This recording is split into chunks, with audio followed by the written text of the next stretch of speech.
Hi, I'm Pat Kelly. Okay, what are they asking us to do here? They want us to use sigma notation to rewrite this sum. Okay, so they're telling us that our answer is going to end up equaling one of these sigma guys that we've been learning about.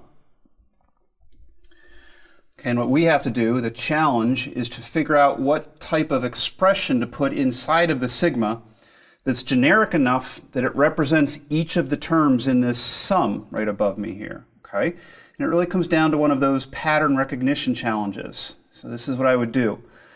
First, recognize as we're looking for the pattern, the plus signs, the addition, that's all incorporated in the sigma. Okay? So focus your attention on the individual terms, the fractions for me, for this problem. And the pattern then that we're going to look for is, what I would start with is try to see what's the same from fraction to fraction or term to term, and then also what's different term to term. If you look at mine, what I can see very clearly as being different from term to term is what's inside the parentheses here for each term. And in fact, everything else in my terms is the same from term to term. I mean, there's a 1 in the numerator everywhere.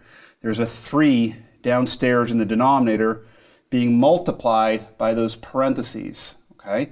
So that tells me from what's the same that in my expression for the sigma notation, I really do want fractions, because they're all fractions, a 1 in the numerator, that 3, and then that 3 is going to be multiplied by what changes.